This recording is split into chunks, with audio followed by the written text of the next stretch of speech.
Communication, the lost art form. And we have to understand that it is the lost art form.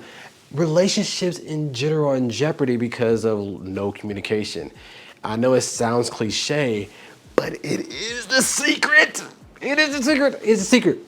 But we'll go into it after the intro. This is Joshua Ward with Z Changed Me, and I'll see you in a bit.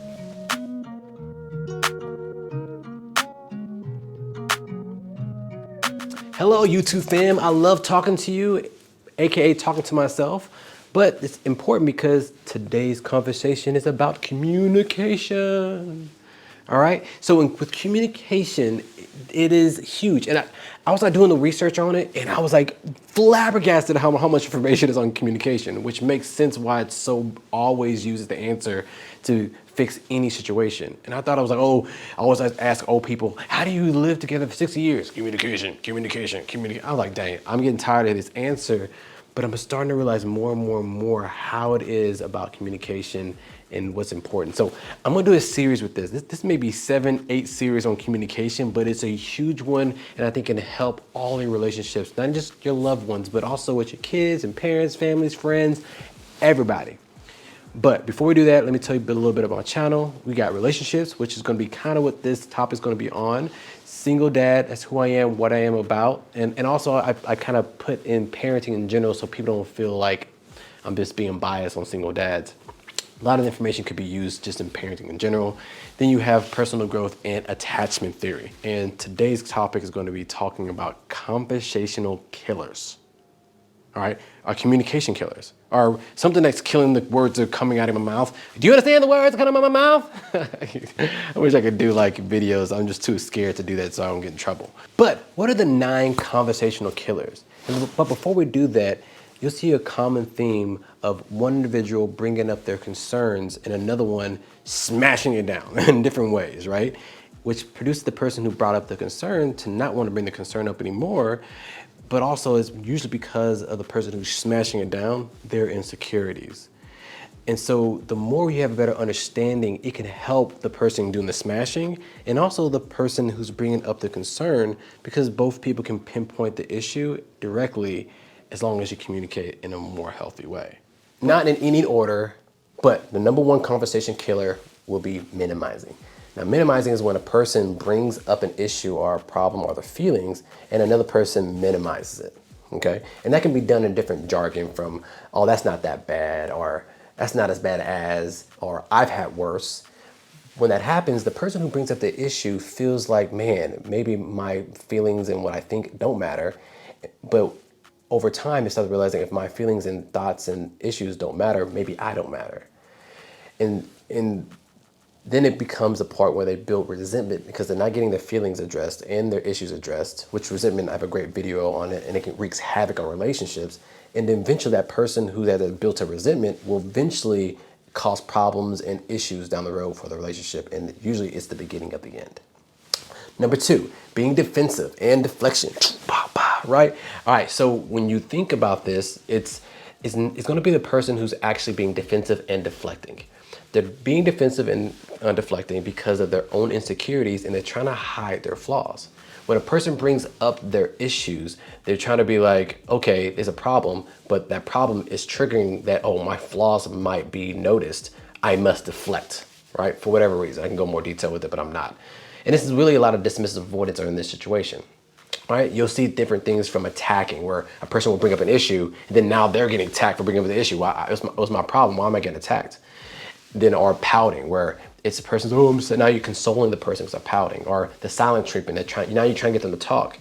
Now, these are just defense mechanisms to find ways to redirect people away from their flaws into something else. And so there's excuses, there's justification and explanations, which I used to do a lot, and realized that no matter if the justification and explanation was real, so was that person's feelings, and they brought that up first. So addressing that you actually acknowledge their feelings before you think about anything else is the most important first step. Number 3, I'll tie number 3 and number 4 together, and it's going to be sarcasm and passive aggressiveness. because they're kind of the same thing. When people are passive aggressive or sarcastic, they don't know how to directly sit down and have a conversation. So they'll make jokes in to how they're feeling, but it causes people's ego to get shot. There's a quote that says that people's ego can't take a joke. And when you do that, some people may like it and sometimes they won't. Or sometimes some people like it and sometimes they won't. And it can cause people to bite their lip because, okay, I don't know what to say, because I say something, they're gonna make a joke out of it, and now I don't want to say anything. And passive aggressives are the same thing. They'll pick at certain things, or they'll nitpick, or they'll do a lot of different things without actually sitting down and just having a conversation with somebody. Number 5, always and never statements. Now, always and never statements have a problem because it doesn't really get you to where you want. When people hear always and never, they shut down the conversation after that. Because you might say, oh, you never pick up the clothes. And then what the real problem is going to be after that, and they're not going to listen. Because after you say that, never this and this, they shut down. Okay, that's one problem. The other problem is it makes people feel like, I thought I picked up the clothes last week, or so it makes them feel like even the actions they're doing are not being seen. And so it makes them feel defeated and that they can't do anything right. And then shutdowns, all right? We call it the Heisman, all right? Since my daughter used to stiff arm people in the face, so we used to call it Heisman. Bam! I'll see if I can find a video, a picture to put it up. But the shutdown would be things like, I'm fine, when you're not fine. It could be, what's wrong? Nothing, when there's something is wrong. I can't do anything right, or it doesn't matter, or you're right. What happens is it shuts down the conversation that it never gets addressed. Sometimes it never gets addressed. And what happens is people can get defeated with that situation too. Every time that something happens, you don't speak about it, they're eventually going to stop. And then now you stop talking, or at least initiating conversation. That's when also the beginning of the end happens also. Number 7, technology. Technology is our friend, all right? But it's also our enemy. Have you ever seen that movie, The Mitchells versus the Machines? Yeah, they can be your best friend, they also be your enemy. And so they provide so many uses, but it actually puts a barrier within relationships. So having some regulation on technology, on how much you're using it and how you're using it to communicate, could be also a situation that could be hindering the communication, or be a communication killer.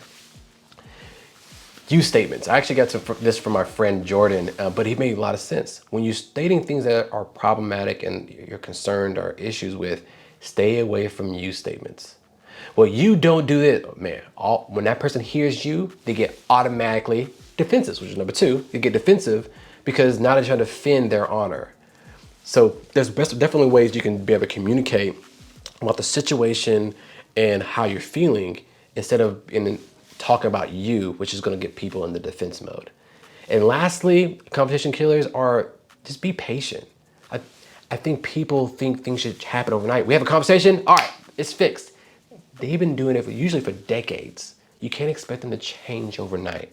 As long as they continue to move over time, holistically getting better, then give them grace. And just when they have an issue that they said they're gonna do, just gently talk about, hey, remember you said, oh, okay, cool, come on, yeah, my bad. Instead of attacking somebody for making a mistake when they're trying to make a habit. So final thoughts, understanding that communication is the key and to keep any relationship afloat.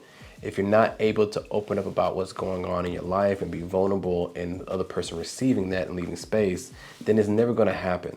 It's never gonna be where it needs to be. And to understand that when you have a problem in general in communicating, you should always understand that you talk about how you feel, then the situation, and then give them time to respond. For example, hey, I feel very bad and frustrated that when we talk about taking care of the kid, that